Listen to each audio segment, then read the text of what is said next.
அனைவருக்கும் வணக்கம். நான் உங்கள் அருள்வாக்கு அம்மா கிருஷ்ணகிரி மாவட்டத்திலிருந்து பேசுகிறோம். இன்னைக்கு எப்பயுமே அம்மனுக்கு வருஷம் தை 19க்கு அம்மனுக்கு திருக்கல்யாணம் நடத்துறது இங்கே வழக்கம். ஏன்னா அந்த தை திருநாளில் அம்மனுக்கு நடக்கக்கூடிய அந்த திருமாங்கல்ய விசேஷ பூஜை வேண்டி வர பல்லாயிரம் மக்கள் ஆகட்டும், பல லட்சம் மக்கள் ஆகட்டும், அவங்களுக்கு போகக்கூடிய அந்த புண்ணியங்கள் போகணும்னு சொல்லி அந்த நாட்கள் அம்மனுக்கு நம்ம திருமண நாள் வச்சிருக்கிறோம். இன்னைக்கு சிறப்பாக முடிஞ்சிருக்குது. அது மட்டும் இல்லாம நம்ம கேப்டன் விஜயகாந்த் ஐயா அவர்களுக்கும் இன்னைக்கு சிறப்பு பூஜை பண்ணோம் நம்ம சுவாமி கைகளால. இப்ப எல்லாமே நல்லபடியா முடிஞ்சு நம்ம ஐயா சார்பா எல்லாருக்குமே அன்னதானம் நடந்துட்டு இருக்குது. அப்ப நம்ம கிரீன்லேண்ட் ஸ்கூல் திருப்பத்தூர் மாவட்டத்திலிருந்து பள்ளி படிக்கக்கூடிய மாணவர்கள் எல்லாம் வந்திருக்காங்க அம்மனுடைய திருக்கல்யாணம் பார்க்கறதுக்காக.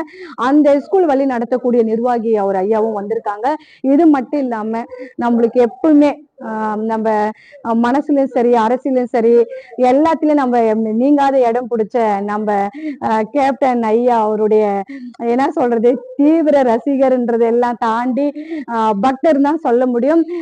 நம்ம திருப்பத்தூர் மாவட்டத்திலிருந்து நம்ம ரமேஷ் சார் அவர்களும் இந்த என்னவா எப்பயுமே ஒரு விஷயம்னாக்கா சாமி இப்படி அம்மனுக்கு விசேஷம் வச்சிருக்கணும்னா அம்மா அதோ வந்துட்டேன் அப்படின்னு சொல்லி அந்த உரிமையோடு வரக்கூடிய அந்த எண்ணங்களும் அந்த நல்ல உள்ளங்கள் என்னைக்குமே மறக்க முடியாது.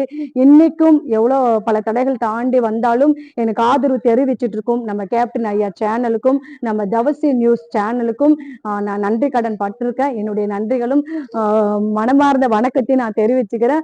நன்றி, வணக்கம் செல்ல பிள்ளைங்களா. நம்ம கிரீன்லேண்ட் ஸ்கூல் அவரு ஐயா நிர்வாகி வந்திருக்காங்க. இது மூலியமாவும் அவர் அறிமுகப்படுத்துறோம். ஐயா வணக்கம்.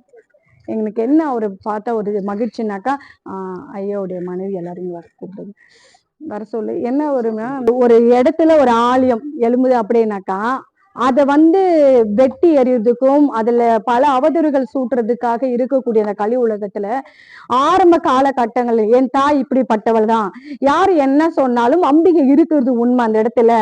அப்ப அந்த தாய்க்கு நாங்க போவோம் அப்படின்றது எண்ணங்கள் மாறாமல், குணங்கள் மாறாமல் இன்னைக்கும் மதிச்சு இந்த இடம் அவர் கொண்டுதான் இருக்கிறாரு. கண்டிப்பாவே எல்லாருக்கும் எல்லாமும் அமையது கிடையாது. இந்த நாள் இந்த இடத்துல நம்ம நின்று பேசுறோம் அப்படின்னாக்கா கடவுளுடைய அனுகிரகங்கள் இல்லாம நடக்காது. அதே போல இந்த தருணத்துல ஐயாயிடம் என்ன வேண்டுதல் வைக்கிறோமோ அது அப்படியே நடக்குது அப்படின்றது பல மக்கள் நம்ம காட்டார கோயில சொல்லியிருக்காங்க. இங்க வேண்டுதல் வச்சு ஐயா கிட்ட விளக்கு போட்டு போய் இந்த மாதிரி நடந்திருக்குமான்னு சொல்லியிருக்காங்க. எப்பயுமே இறந்த பெண்களை தான் நம்ம தெய்வமா வழிபடுறோம். இப்ப அந்த காலத்துல இப்ப கருப்பசாமி முனீஸ்வர் அப்பாலாம் இருக்கிறாங்கனாக்கா அவங்க தெய்வமா மாறி இருக்காங்கனாக்கா அவங்க மனுஷனா பிறவி எடுத்து உயிர் போனது பின்னாடிதான் அவர் தெய்வமா நினைக்கிறாங்க. அந்த மாதிரிதான் நம்ம விஜயகாந்த் கேப்டன் ஐயாவும் அப்படிதான். ஏன்னா இப்ப அவர் மனுஷனா பிறந்து எல்லாருக்குமே பல நல்ல விஷயங்களை பண்ணாரு. இன்னைக்கு அவர் தெய்வமா இந்த காட்டார் அம்மன் கோயில காட்சி கொடுத்துட்டு இருக்காரு. நம்ம சென்னையில இருக்கக்கூடிய கோயம்பேடிலும் இன்னைக்கு பெரிய அருள்வாக்கு பீடம், சக்தி பீடம், கேப்டன் விஜயகாந்த் சக்தி பீடம்னாக்கா நம்ம நெட் ஓபன் பண்ண ஐயா கோயில் தான் வருது. அதுவே ஒரு மிகப்பெரிய சந்தோஷமா இருக்குது. நிச்சயமா ஐயாவுடைய அருளும் ஆசீர்வாதம் நம்ம எல்லாருக்கும் கிடைக்கணும். அது மட்டும் இல்லாம எனக்கு இந்த அளவுக்கு ஆதரவு தெரிவித்துட்டு இருக்கும் நம்ம கேப்டன் ஐயா சேனலுக்கும் நம்ம தவசி நியூஸ் சேனலுக்கும் என்னுடைய நன்றிகள் பல. நன்றி, வணக்கம்.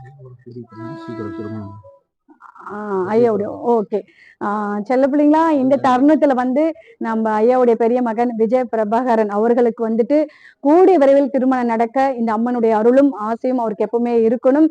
நிச்சயமா ஏன்னா அவருக்கு பிறக்க போறதா ஐயாவா பிறக்கணும்ன்றது நான் ஏற்கனவே நம்முடைய யூடியூப் பழைய சேனல்ல சொல்லியிருக்கிறோம். நிச்சயமா அது நடக்கும். ஏன்னா ஐயா முன்னாடி சொல்றோம், கண்டிப்பா நடக்கும். அனைவருக்கும் நன்றி, வணக்கம்.